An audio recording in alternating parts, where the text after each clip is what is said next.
Throughout the entire month of January so far, it seems like the Liberal Party of Canada's communications team has been on a massive bender because they've been stumbling back and forth for weeks now, trying to find an angle of attack on Conservative leader Pierre Poilievre and utterly failing. It seems like their strategy now is just throwing random negative buzzwords at him and the Conservatives, hoping that they can maybe trick a couple voters into coming back and supporting the Liberals. But this is the weakness of negative ads. I know some people say negative ads do not work. That's a misnomer. Bad negative ads do not work. The Michael Ignatieff just visiting ads the Conservatives ran in 2011 were brilliant. The he's just not ready yet ads that the Conservatives ran in 2015 were horrible.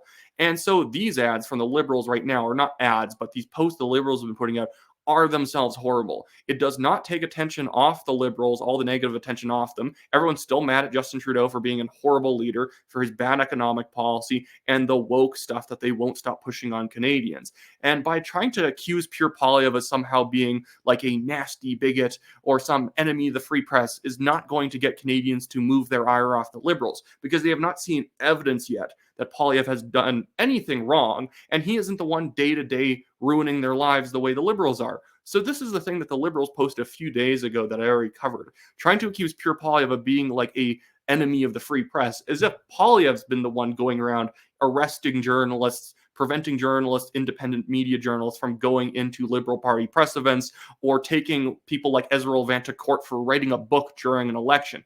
Completely insane stuff, but because Poilievre pushes back against, left-wing journalists, that means he's some sort of villain or whatever.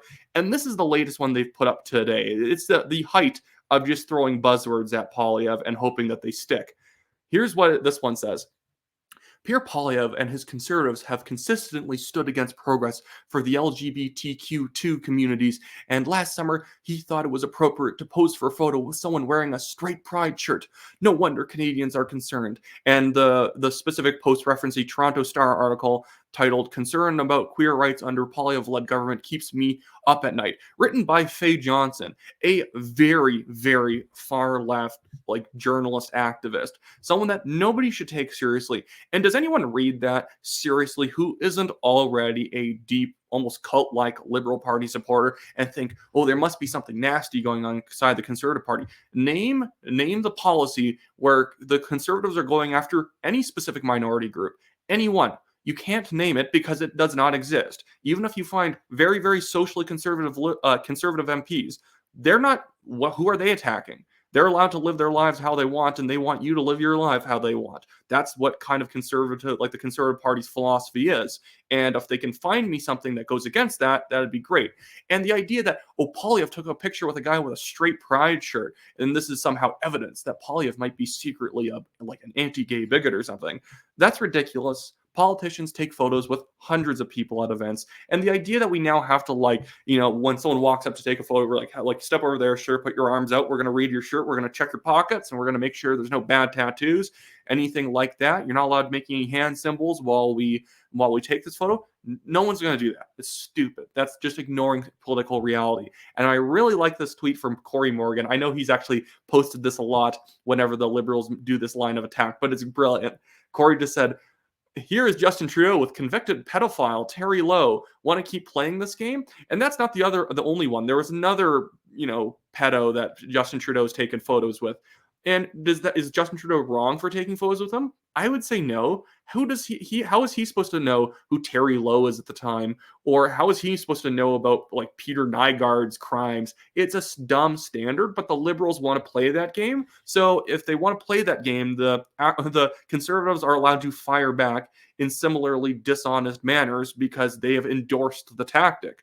And here is who Faye Johnson is, the person who wrote that article going after Poilievre and saying that, queer people should be scared of a Poilievre government. Why? I don't know, feelings or something. Here is something that Faye Johnson just posted a couple hours ago as I am recording this video.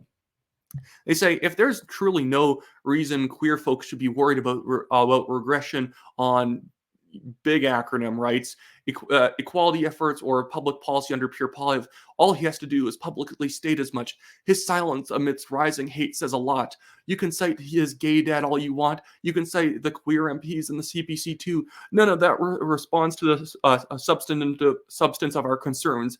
Y'all need to move beyond your analysis of queer inclusion as either on board or showed slurs at gay people. I don't think Pierre Poilievre is a raging homophobe.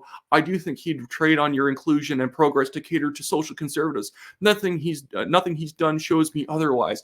Oh goodness. And that's the stupid thing, that there's no evidence Pierre Poilievre or anybody in the Conservative Party would go after minority rights or trying to discriminate against people in any unreasonable way. And when I say unreasonable way, I mean obviously, I don't think having tampons in men's bathrooms is reasonable. That's not a right that you have. Anyways, but the idea that you have to say the entire script we hand you. You have to say the script that we hand Pierre Poilievre, or he's a bigot. This is the game people like Faye Johnson are playing. That unless you read the script, unless you say my words, then you are a bad person. You should never give in to these people, because if you give them an inch, they will take a mile. I just covered the UCP in Alberta doing the stupid thing where they're passing their own anti-racism grant programs. Don't do that. I don't care if it gets the activists off your back. They will come back and they will want more. And then you'll just say, well, I only have to give them this much more, and they'll leave me alone for another few weeks. Then they'll want more. Don't mess with these people. They're awful. They want all of your power. They will take your power from you. And the fact that you're handing it over to them is ridiculous. And I'm happy that Pierre Poilievre has not bent to this. He goes after gender theory. He goes after the idea that parents shouldn't have oversight over their kids in the classroom. That has been very good. But all these people who are on the left, these socially progressives, they do not. The thing is that you can't also bend to their social views and think that you're not going to have to adopt their economic views in the long run. That's where I've never understood the idea of the hyper socially progressive conservative, who is conservative on fiscal issues, but on social issues, they're either don't care or they're super socially liberal. The problem is that the views that you hold as a social liberal eventually bleed into your economic views, because the two are not mutually exclusive. You can't hold cultural Marxist views on social issues and then think that you're just going to be a capitalist the rest of your life on fiscal issues. It's not how it works. Anyways, it's great to see the liberals continuing to just swing and miss on all of these attacks. They don't know what the average Canadian wants. They just seem to think that politics still works the way it does 5 years ago, when you just say someone's a racist, unkind, bigoted, and you'll eventually win the election because people actually used to trust legacy media. They don't anymore, and conservatives can actually risk being conservative these days and actually benefit more than doing this weird red Tory moderate thing. And that's exactly what I'm doing, because I'm running in the Calgary Signal Hill Conservative Party nomination. And if you want a real conservative in your riding, make sure you buy a membership and you support that real conservative. I am a real conservative in this riding. It's in West Calgary. If you want to buy a membership, support me, unless you live in Bowness. I believe they're cutting Bowness out of the riding after April, because Alberta's getting 3 or 4 new ridings. It's great. But if you live in that riding, buy a membership to vote for me, because we want people who stand up to the left on these issues, not just people who will avoid the issues, try and get you a couple tax credits, and mostly leave out the social realm. The social realm has influence on the fiscal realm. So even if you think, well, I'm not a big social issue guy, you kind of have to be, because these people who are hyper left-wing social progressives will eventually come for your money as well.